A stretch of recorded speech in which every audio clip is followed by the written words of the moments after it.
네, 정치권 관심 뉴스 짚어보는 포커스 나이트 시간입니다. 오늘은 정호김 전 새누리당 의원 그리고 김형주 전 민주당 의원 나오셨습니다. 어서 오십시오. 안녕하세요. 네.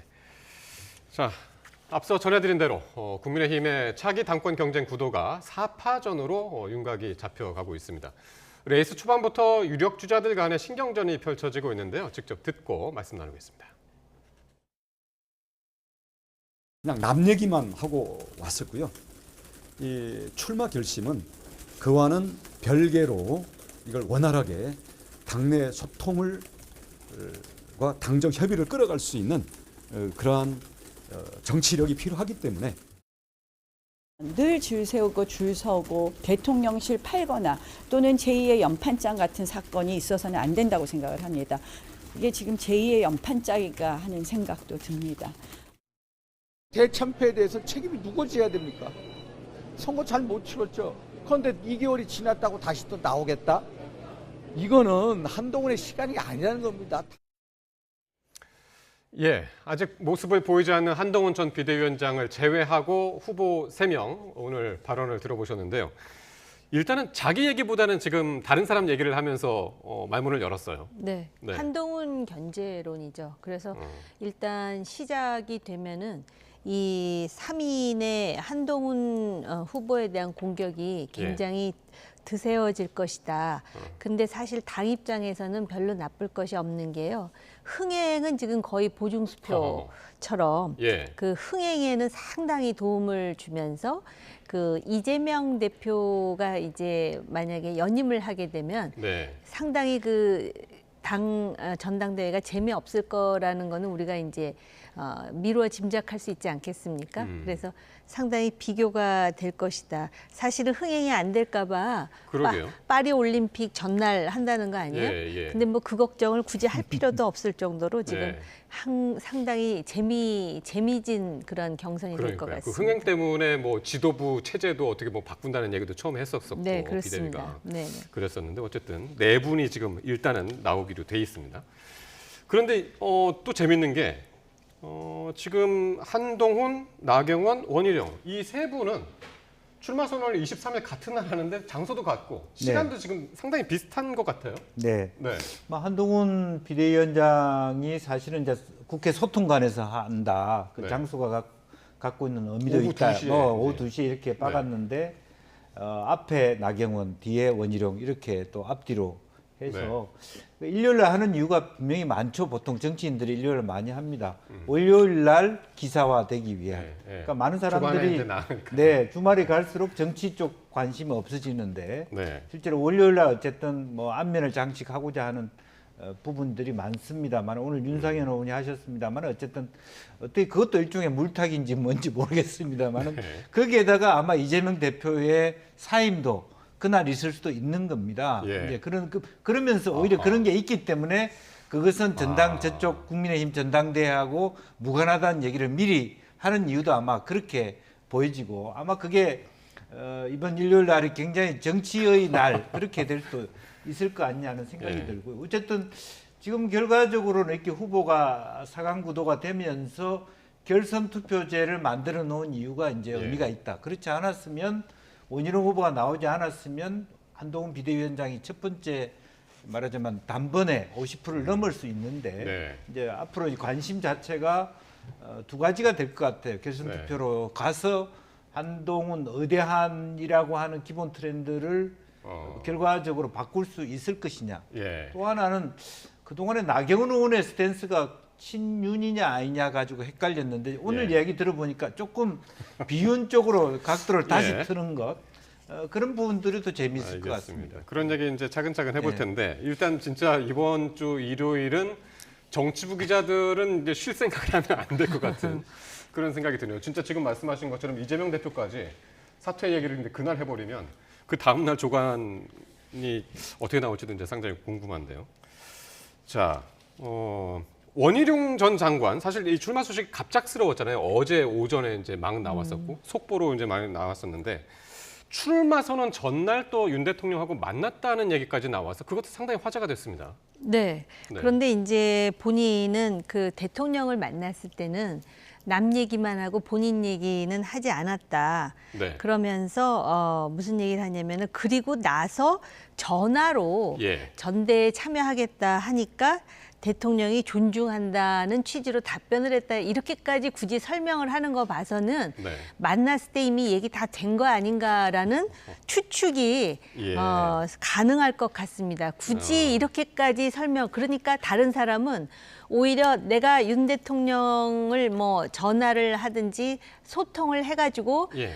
전대에 나간다 그러니까 잘해보라고 격려했다 이러는데 그걸 홍보했었죠. 원희룡 전 장관 같은 경우는 오히려 만났을 때는 엘살바도르 특사로 간 거 보고했을 뿐이고 다른 사람 얘기만 했고 오히려 나중에 내가 결심을 해서 전화했더니 존중한다 이렇게 얘기했다라는 거는 예. 굳이 지금 내 뒤에 윤심이 있다라는 거를 지금 축소하려고 애써 축소하려고 아하. 하는 건가?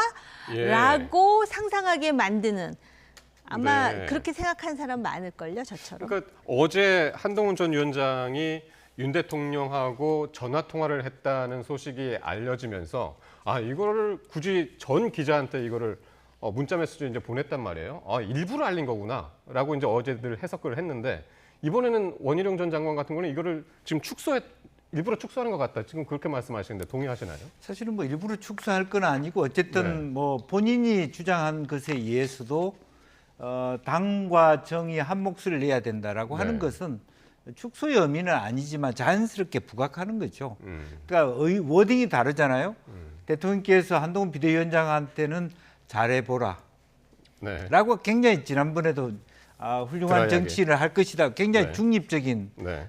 매우 드라이한 건조한 워딩을 했다면 아마 원희룡 전 장관에 대해서는 조금 더 온기가 느껴지는 네. 똑같은 말이라 하더라도 존중한다. 어허. 힘을 좀 실어주는 예. 그런 부분이 있기 때문에 뭐 윤상현 의원이나 이런 다른 분들도 여러 가지 그런 대통령과의 관계 부분에 대해서 얘기할 수 있습니다만은 온도 차이가 분명히 느껴지는 이제 예. 그런 부분이 있고 분명히 어쨌든 그럼으로 인해서 사실은 입장을 갖기 어려운 사람은 나경원 후보가 되게 돼 있다 그렇게 보여집니다. 그러니까 윤상현 의원 오늘 가장 먼저 오늘 출마 선언을 했는데 나머지 이제 하지 않았는데 윤상현 한 사람이 좀 약간 오늘 뉴스에서 묻히는 그런 감도 없지 않은데 윤상현 의원도 어쨌든 그 윤 대통령하고 한동훈 전 비대위원장 신뢰관계가 거의 바닥이다 이렇게 얘기를 하는 거 보면은 상당히 그게 신경 쓰이기는 하는 모양이에요. 그 신경 쓰이는 주자는 네. 한동훈 위원장인 거죠. 오히려 그 한동훈 위원장은 나름대로 그 대통령과 통화를 한 것에 대해서 얘기하는 이유는 당원들 중에 윤한 갈등에 대해서 걱정하는 목소리가 상당히 높습니다. 네. 그러다 보니까는 지금 이렇게 소통도 하고 본인이 나간다고 얘기했고 대통령의 격려도 받았다 그러는데 더 흥미로운 거는 대통령실에서 그 통화한 것에 대해서 대통령실에서 나온 얘기가 아니지 않습니까? 네, 네. 그러면서 통화 내용과 관련해 가지고는 구체적으로 말하지 않겠다라는 게 대통령실의 입장이라는 거예요. 그러니까는 오히려 지금 한동훈 위원장과 통화한 것에 대해서 중립적인 것이고 예. 그다음에 원희룡 전 장관과 통화하면서 존중한다라고 했던 거는 네. 그거는 원희룡 장관의 말이지 실제로 어떤 얘기가 오고 갔는지 우리가 어떻게 그거를 원희룡 장관의 말만 듣고 액면 그대로 믿을 수가 있겠습니까? 정치인들이 하는 말에 대해서는 항상 그 행간을 읽을 수 있어야 된다고 저는 생각합니다. 예. 나경원 의원이 오늘 한 얘기도 상당히 파장이 있었는데 제2의 연판장 사태가 있어서는 안 된다라고 했는데 이건 어떻게 봐야 됩니까? 이거는 원희룡 전 장관을 지금 견제를 하고 있다. 네. 이렇게 보면 될까요? 그러니까 뭐 불과 며칠 전만 하더라도 네. 이게 오보일 수도 있겠습니다만 어쨌든 윤심이 그 중에 원희룡도 아니고 나경원을 좀 선택하는 것 같다는 보도까지 사실은 있었거든요. 이제 그럴 때만 하더라도 언론에 대한 대응 자체가 그렇게 비판적이지 않았습니다. 연판장 얘기는 그런 단어는 일체에 나오지 않았거든요. 예. 근데 갑자기 원희룡 장관이 이렇게 도드라지면서 예. 사실은 줄 세우기에 대한 비판, 연판장에 대한 비판, 굉장히 연판장이 좀 이제 작년 이야기죠. 네. 김기현 대표. 네. 될 때. 그런 부분에 대해서 이제 두 번 마치 뒤통수 맞는 느낌들을 그대로 표현하는 이제 그래서 사실은 이제 반윤은 아니지만 비윤에 가까운 스탠스로 이번 전당대회를 그리고 그렇게 얘기하면서 뭘 얘기하냐면 결국에는 당의 뿌리가 된 사람 한번 왔다가 단물 빼먹고 가는 사람 하지 말자. 사실은 한동훈을 비판하는 것 같지만 사실은 애둘러서 표현하면은 그렇게 해가지고 대통령이 시키니까 과연 이 우리 정부가 제대로 하고 있는가에 대한 비판도 생길 수 있는 아주 아슬아슬한 워딩을 하고 있거든요. 그 뿌리론이라고 하는 것 자체가 이제 그런 부분이 이제 조금 더 각을 세우면서 정통적인 당 지지층에 대해서 호소하겠다. 그리고 이제 TK로 갔다. 이제 그렇게 봐야 될 것 같습니다. 어쨌든 지금 나온 주자들 이야기들을 하나하나 보면은 윤심이 어디 있냐가 상당히 중요해지고 있는 것 같은데 두 분은 어떻게 보십니까? 원희룡 전 장관한테 있는 거 아니에요? 눈에 보이나요, 그게? 제 눈엔 보이는데 모르겠어요. 제 눈이 잘못됐을 수도 있는 건데요. 네. 지금 나경원 의원이 이렇게까지 제2의 연판장을 말하면서 흥분하는 이유가 뭐겠어요. 그러니까 얼마 전에 이철규 의원하고 나이 연대 얘기할 때 그걸 굉장히 부담스러워했어요. 나경원 의원이. 그럼에도 불구하고 나는 비윤을 외치지만은 뭔가 그 뒤에는 그런 지원과 응원이 있을 것 같다라는 그런 이야기를 하는 사람들이 굉장히 많이 있었거든요. 그런데 느닷없이 원희룡 장관 카드가 나오면서 지금 윤심 내지는 친윤의 어떤 그런 뿌리를 두고 있는 사람들이 원희룡 전 장관을 지금 그 지원하는 것이 아니냐. 그러면서 참 흥미로운 것이 이렇게 당대표 얘기를 하면서 최고위원을 이렇게 패키지로 해서 러닝메이트라 그러면서 이름들이 나오잖아요. 근데 지금 원희룡 전 장관이 접촉했다라고 하는 사람들의 이름을 보면은 굉장히 그 윤심을 반영하는 그런 행태를 보이는 사람들이에요. 오늘 김기현 의원한테 갔었죠. 김기현 의원 같은 경우는 나보다 더 잘하는 원희룡 하면서 대환영의 모습을 보여주잖아요. 이거는 두 가지로 볼 수가 있는데 지난 총선에서 특히 지역구 TK와 PK의 공천의 주도권을 누가 행사했느냐와 더불어서 실제로 지금 뭐 비윤 막 이런 얘기를 하는데 그것도 우스운 얘기죠. 그 당의 비윤이 여태까지 어디 있었어요? 반윤은 어디 있었고 전부 친윤이었어요. 그런데 친윤이 지금 분화되고 있다라는 걸 우리가 확인할 수가 있는 것이고 그 중에 친윤의 중요 역할을 했다는 사람 중에 일부도 지금 한동훈 위원장 뭐 캠프에 들어갔느니 확인할 수 없는 얘기들이 계속 나오고 있지 않습니까? 그런 상황에서 제일 지금 그 속이 터지는 게 나경원 의원 아니겠어요? 오죽하니 대구로 뛰어가가지고 과거에 별로 사이도 좋지 않은 홍준표 대표와 홍준표 시장과 만나가지고 홍준표 시장의 추인 비슷한 걸 받았다는 거 아니에요? 요번에 나온 사람 중에 가장 그래도 대표할 만한 사람은 나경원이라고 홍준표 시장이 얘기했다고 또 나경원 의원이 얘기하더라고요. 재밌잖아요. 그리고 이렇게 또 재밌으니 SNS에는 그 한동훈 전 비대위원장을 또 비판하는 글을 바로 또 올렸었고요. 홍준표 시장이요. 아주 원색적으로 올렸죠. 뭐 해가면서 그 내용을 보면은 참 입에 담기도 조심스러운 그런 내용이 상당히 많아요. 원색적이고 그러면서 똑같은 얘기예요. 결과적으로는 당의 뿌리는 우리였는데 느닷없이 날라와가지고 여러 가지로 거슬린다라는 얘기죠. 그럼 어떻게 보십니까? 이게 지금 독주를 하다가 겉으로 보기에 이제 사파전이 이제 되는 양상이 됐는데 결과를 지금 예측을 할 수 있을까요? 어떻게 보시나요? 글쎄요, 뭐 다 뭐 뚜껑을 열어봐야 된다. 뭐 안철수 의원조차도 그렇게 말씀해. 실제로 뭐 정치라고 하는 것이 한 달 기간 동안의 분위기가 지금은 한동훈 비대위원장이 대세론이고 뭐 여론조사상으로도 거의 절반 가량이 많은 사람들이 나오고 있습니다만은 뭐 그렇게 뭐 나머지 세 사람들을 모아도 50%를 넘지 어려운 뭐 그런 부분이니까.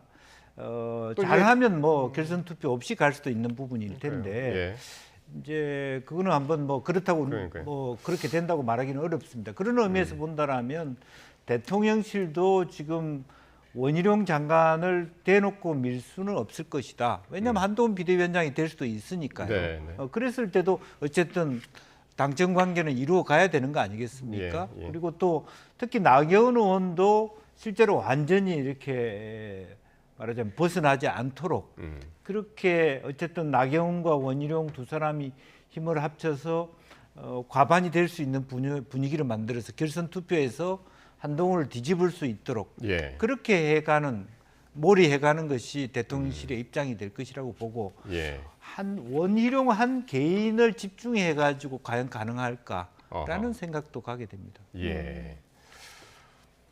같은 생각이신가요? 지금 뭐 당장 내일 뭐 전당대회가 열리는 게 아니고 그렇죠. 한 달 뒤라서 네, 그래서 여러 가지 변수가 또 있을 것 같긴 당연히 합니다. 그럴 것 같고요. 그 다음에 이제 원희룡 전 장관이나 나경원 의원 같은 경우는 토론을 많이 해본 그리고 정치 구력이 많이 쌓여 있는 그런 사람이고 예. 한동훈 위원장 같은 경우는 팬덤이 있고 또 요번에 이제 그 유세를 하면서 상당히 이제 그 보수 지지층 중에 한동훈 전 비대위원장에 대해서 기대를 가지는 사람들이 많은데 아마 거기에 윤상현 의원까지 가담하면서 일방적으로 3대1로 공격을 해댈 거예요. 그런데 특히 공격의 포인트는 정확하지 않습니까?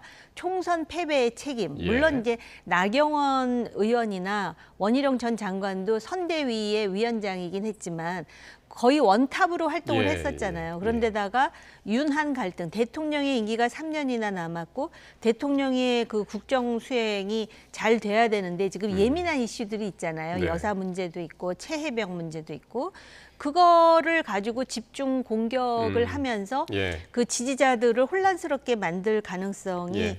있는 것인데다가 또 정치 경험이 솔직히 다른 사람에 비하면 일천하다고 해야 될까요? 그런 거에 대해서 아마 공격하겠죠. 알겠습니다. 그래서 이제 23일 일요일 과연 어떤 일성을 가지고 출마 선언을 할지 한번 그런 것도 함께 지켜보기로 하고요. 자, 다음 주제입니다. 오늘 최상병 특검법에 대한 입법 청문회가 국회에서 열렸는데요.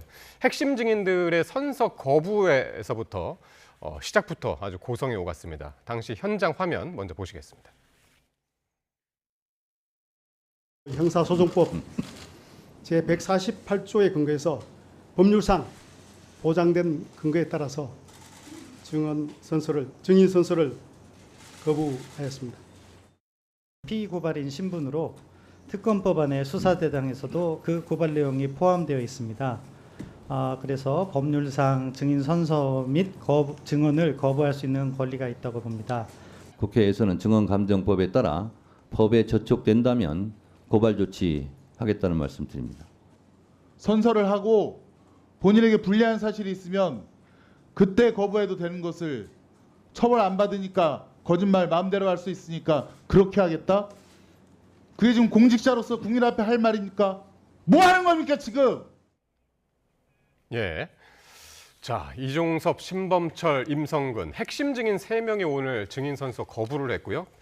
그 이유가 이제 수사가 진행 중이다라는 게 이제 거부하는 이유였는데, 자 먼저 어떻게 보셨는지 한번 좀 말씀 좀 해주시죠. 글쎄요, 청문회 많이 해보셨잖아요. 뭐 수사가 네. 진행 중이기 때문에 거부할 수 있죠. 본인이 그런 법적인 권리를 갖고 있습니다. 네. 당연히 그렇긴 하지만 어쨌든 이번 청문회에 있어서는 최소한 말하자면 청문회에 가서는 선서를 하고 부분적으로는 말하자면 거부권? 부분적으로 거부권을 행사하는 것이 더 네. 국민들이 보시기에는 예. 마치 처음부터 선서 거부를 한다는 것은 다른 분들은 저렇게 다 선서를 하셨지 않습니까? 네. 하는 분 뭔가 이상하다. 저 세 분들의 핵심적인 정언을 해줘야 될 사람들이 특히 네. 대통령 측근에 있는 분들이 다 같이 입을 맞춰서 증인 선서를 안 한다는 것은 뭔가 이상하다라는 국민적 의혹을 더 부풀리는 계기가 됐다. 저는 그렇게 봅니다. 예.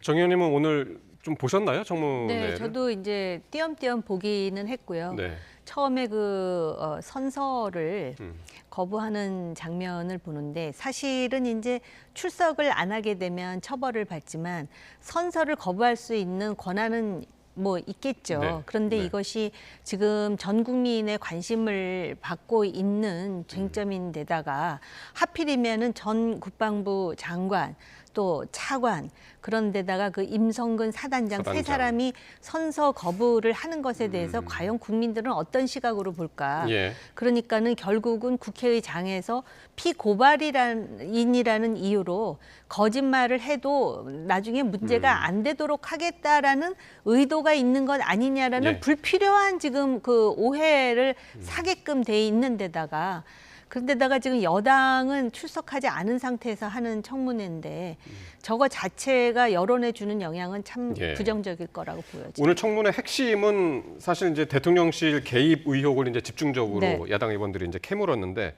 특히 이종섭 장관하고 윤 대통령하고 통화 이런 기록들이 이제 주요 쟁점이 됐었습니다. 네. 네. 결국은 이제 이게 또 그 1년 전부터 그 추적을 해보자면 네. 중요한 그 이슈가 뭐였냐면 경로했느냐의 여부, 네네네. 통화했느냐의 여부예요. 예. 근데 경로했다, 통화했다. 네. 근데 통화는 했는데 지금 다른 내용으로 했다라는 거예요. 그 네. 이슈로 한 게 아니다. 경로는 할 수 있는 거 아니냐로 지금 조금 그 뉘앙스가 바뀌지 않았습니까? 네. 네. 그런데 지금 내역은 있는데 내용이 없다 보니까 그걸 가지고 공방을 벌이고 또 민주당 같은 경우도 어떻게 보면 자기들의 장을 만든 거잖아요. 네. 여당도 없이. 지금 이제 화면 보면은 저 8월 2일 날 최상병 사건과 관련해서 이제 타임라인이 쭉 나오는데 윤석열 대통령하고 이종섭 전 장관하고 통화를 이때 이제 상당히 이제 집중적으로 한 날이지 않습니까? 네. 그래서 이때 이제 이첩 보류를 한 날인데 8월 2일 날 이 자체가 그래서 이첩 보류를 그럼 본인 스스로 판단을 했느냐 이게 또 쟁점인데. 그렇습니다. 예.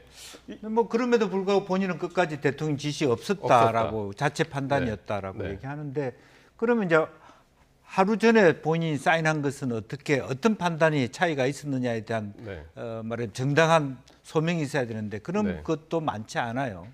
그래서 본인 입으로 그런 것들이 이루어지지 않고 다른 분들 보조적인 어떤 정언하시는 분들이 다른 예. 목소리를 내고 있기 때문에 예. 갈수록 어려움이 있고 또 하나는 그때 우즈벡 순방을 하기 직전 사항이 있고 네. 순방 중에 통화를 했는 부분이 있단 말이죠. 네. 그랬을 때 그동안에 얘기하는 것이 공공한 게 아니 우즈벡 갔기 때문에 방산 관련해서 대통령과 통화할 수 있다 하지만 네. 실제로 그런 통화를 실제적으로 뭐 우즈벡에 있는 동안에 방산 관련해서 그렇게 당혹하게 하루에 두세 차례 대통령하고 할 일인가. 네. 그동안에는 그렇게 얘기했어요. 대통령실에서.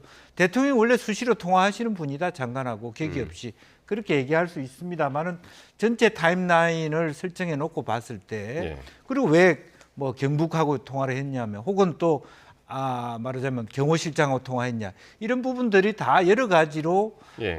말하자면 대통령에 대한 신기와 관련된 그런 것으로 읽혀지기 때문에 네. 앞으로 가면 갈수록 이종섭 전 장관의 입지가 굉장히 줄어들 것이다. 저는 그렇게 봅니다. 사실 이제 증인 선서도 하지 않았고 중간에 답변을 회피한 장면들도 네. 많이 있었고 네. 해서 오늘 이게 하나만 한 청문회인가 싶었는데 한 가지 유의미한 좀 증언이 나왔습니다. 유재은 법무관리관이었죠. 네. 네. 그 질문에 대한 답변 과정에서 경북 경찰청으로부터 예. 전화가 올 것이다라는 이야기를 결국은 대통령실의 이시원 비서관으로부터 들었다 그랬던가요?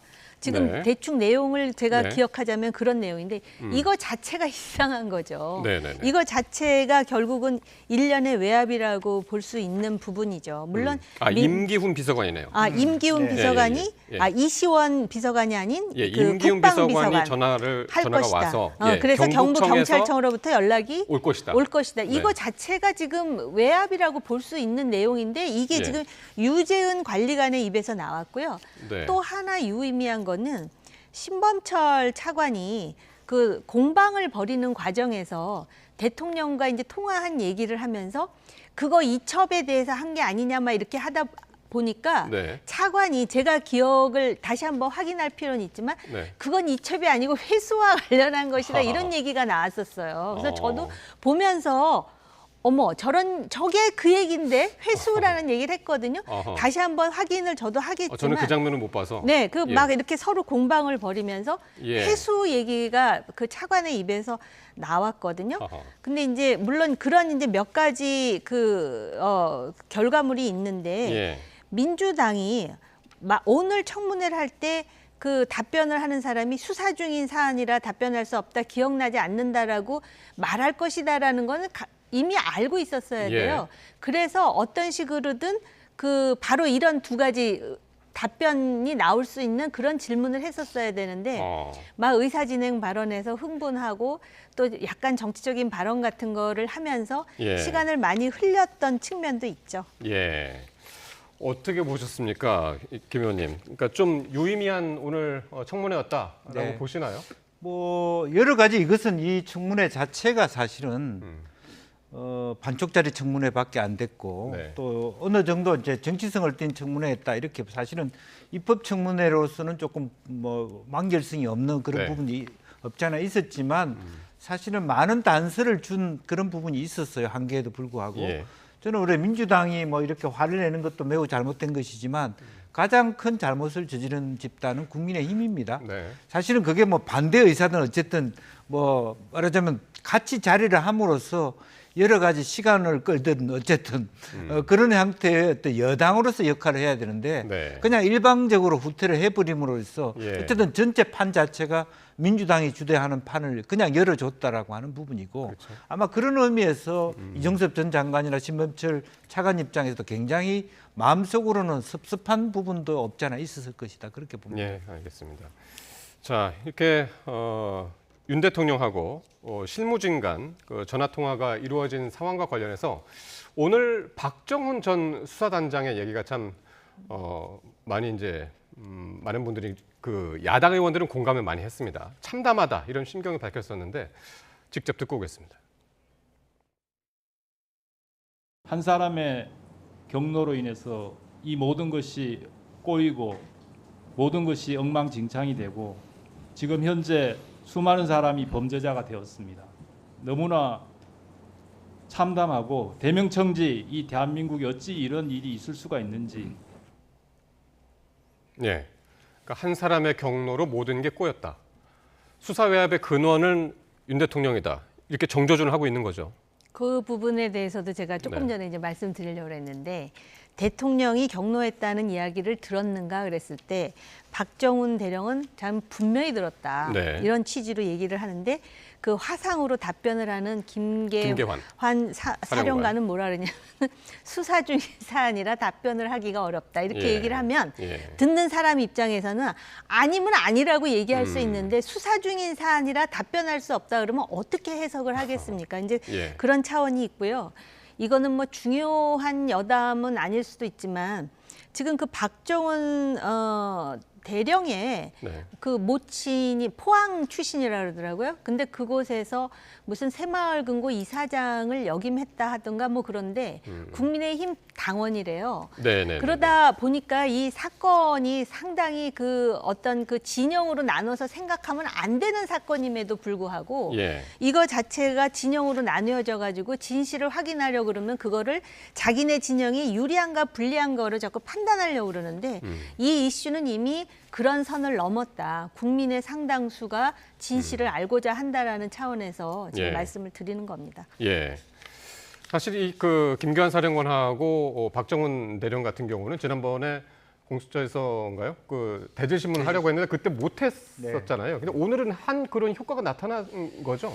뭐 그런 효과가 나타났다 하더라도 실질적으로 뭐 어떤 그 뭐 심도 깊은 진도는 나갈 수 없는 거고 네. 어쨌든 답변 자체를 회피했지만 어떤 네. 형식적으로라도 그런 뭐 무슨 화상으로라도 네.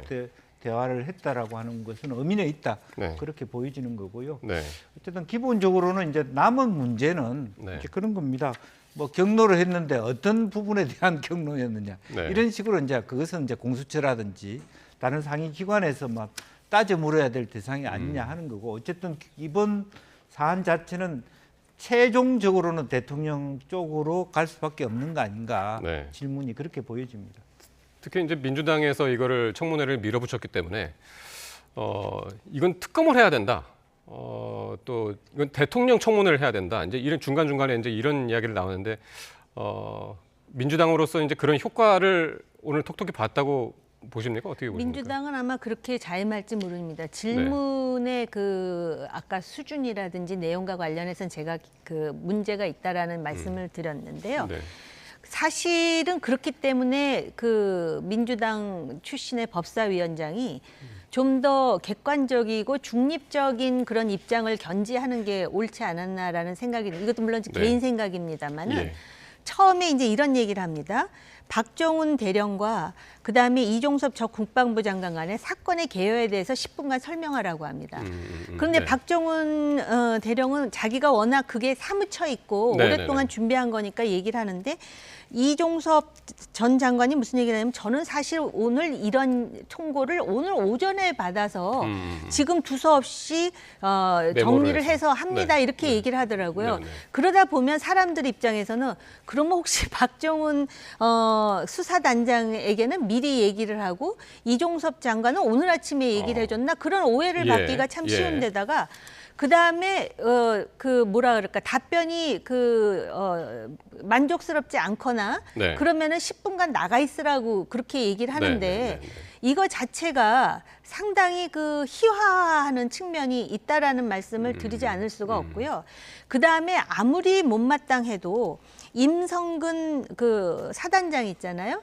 본인도 아마 반박하고 싶은 부분이 있을 것 같은데 네. 그것에 대해서 과연 그 객관적으로 그 상당히 그 균등한 기회를 줬는지 오히려 그렇게 균등한 기회를 줘야 국민의 입장에서도 아 저거는 특검으로 가야 돼 분명히 문제가 있어 이러는데 만약에 예를 든다면 박정훈 수사단장에게 상당히 많은 시간을 할애하니까 네. 그거에 대해서 임성근 사단장이 사단장, 예. 반박하려고 하니까 우리 처음에 못하게 하는 측면도 예. 있거든요. 근데 예. 그런 거 자체가 물론 민주당이나 뭐 민주당 지지자들은 아주 시원한 사이다 그런 그 청문회가 회의를 됐죠. 주관했다고 하지만은 오히려 이것이 지금 민주당 지지자들보다 중도라든지 무당층이라든지 또 보수층에서도 특검은 필요한 게 아닌가 그렇게 생각하다가도 그렇게 편파적인 듯한 보이는 그 의사 진행을 하면은 그거에 대해서도 좀 그 오해하는 사람도 있지 않겠습니까? 문제가 있다. 오늘 청문회가 그렇게 일방적으로 진행된 것은 어쨌든 국민의힘이 이제 참여를 안 함으로써 네. 분위기가 더 이제 그렇게 된 것 같기는 한데 네. 마지막으로 김 의원님 말씀 듣고 오늘 네. 토론을 마치죠. 사실은 뭐 미국의 청문회 같은 경우는 사실은 히어링 자체가 청문회잖아요. 네. 모든 사람의 객관적 이야기를 듣는 청문회가 되는 게 원래입니다. 이것은 뭡니까? 정치 공세하기 위한 청문회가 되어버렸습니다. 그것이 민주당이 이런 손실이라고 보고 그다음에 청문회를 뭐 다수로 밀어붙여서 채택을 할지는 모르겠습니다만은 국민의힘의 의원들이 없는 민주당만의 청문회의 보고서라는 것이 반쪽밖에 안 된다는 것을 민주당도 알 필요가 있다. 저는 그렇게 봅니다. 네, 알겠습니다. 오늘 말씀 잘 들었습니다. 정호김 전 새누리당 의원 그리고 김형주 전 민주당 의원과 말씀 나눴습니다. 고맙습니다.